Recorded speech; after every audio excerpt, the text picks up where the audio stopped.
Este es uno de mis deportes favoritos, el béisbol.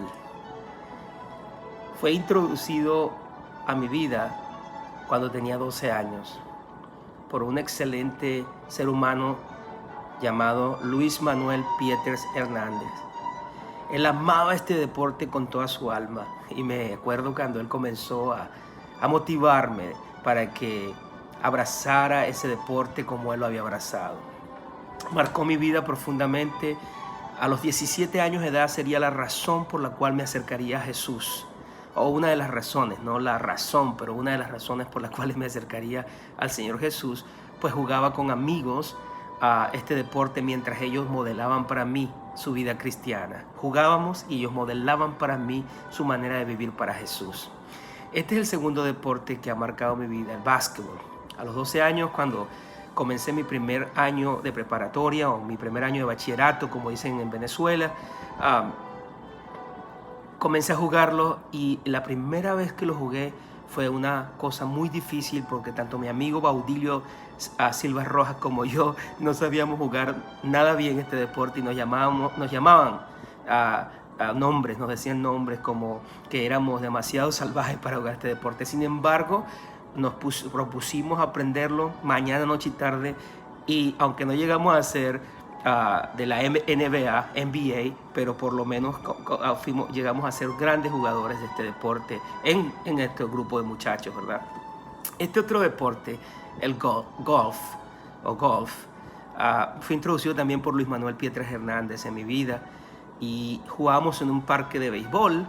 Y aunque no lo estoy jugando actualmente, fue un inicio de mi vida y todavía estoy por jugarlo otra vez. Lo he jugado con mis hijos en lo que llaman mini golf y además de eso lo jugué con un amigo, Jonathan Labarge.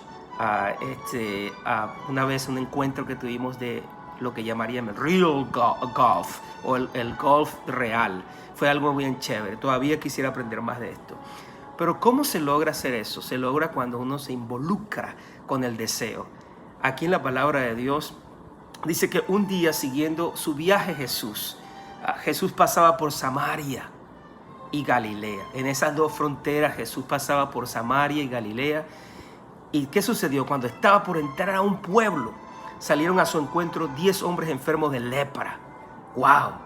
Como se habían quedado a cierta distancia, porque eso era lo que se requería, no podías llegar directamente a ninguna persona si tenías lepra. De hecho, tenías que tener una campanita y gritar a lo lejos: leproso, leproso, leproso. ¿Verdad que sí? Entonces, ¿qué sucede? Dice, y gritaron. En vez de decir leproso, leproso, leproso, dijeron: Jesús, maestro, ten compasión de nosotros. Al verlos, Jesús les dijo: vayan a presentarse a los sacerdotes. Resultó que mientras iban de camino quedaron limpios. ¡Wow! Mientras iban de camino, es decir, se involucraron con el deseo que tenían, quedaron limpios. ¿Y qué sucedió? Dice que uno de ellos, al verse ya sano, limpio, sin la lepra, regresó alabando a Dios y a grandes voces. O sea que sus voces de alabanza eran más grandes que sus voces de dolor y de petición. Va a llegar un momento donde tus voces de alabanza van a ser más grandes que tus voces de dolor y de vergüenza, de quebrantamiento y de limitación. Eso solamente lo puede hacer un encuentro con Jesús nuestro Salvador. ¿Y qué resulta ser? Que la palabra de Dios dice que cayó rostro entre ella. Cuando lo vio delante de Jesús, cayó rostro en tierra a los pies de Jesús y le dio las gracias, no obstante que era samaritano. ¿Acaso no quedaron limpios los 10? Preguntó Jesús. ¿Dónde están los otros 9? ¿Dónde están los otros 9? Yo te pregunto a ti te hago esta misma pregunta a ti y a mí. ¿Dónde están los otros 9? Y dice que era samaritano. ¿Y qué implica eso? Bueno, estaban en una frontera entre el pueblo de Israel, los judíos, y los samaritanos, que originalmente también descendían del pueblo de Israel. Y sin embargo, ¿qué sucedió? Que un ser humano que normalmente se creía que era despreciado y despreciable y sin la capacidad que tenían, por ejemplo, los judíos, en la mentalidad de ellos, determinó hacer lo que 9, que supuestamente eran los meros, las personas más apropiadas, no lo hicieron. ¿Por qué? Porque en primer lugar él se involucró con su petición, después se involucró con la palabra de fe que le entregó Jesús y finalmente se involucró con la profunda gratitud que produce un milagro, un impacto, una bendición divina en la vida del ser humano. Te recomiendo que si quieres aprender algo, te involucres con eso. Que si quieres conocer a Jesús, te involucres con Él, con su palabra, con su mensaje y con su enseñanza. A medida que caminas, las cosas van a suceder.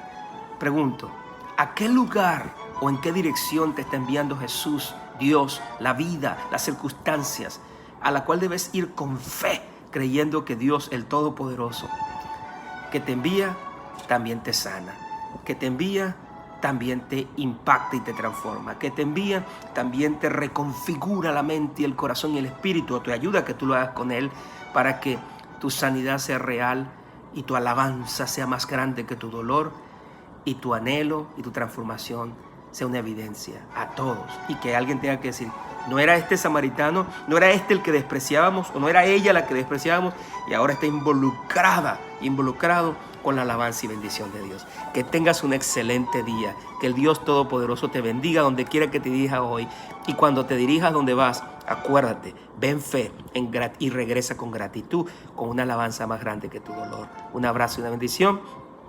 Te habló el pastor Alfredo Delgado, sirviendo aquí en el sur de California. Qué bendición es servir y amar a Jesús.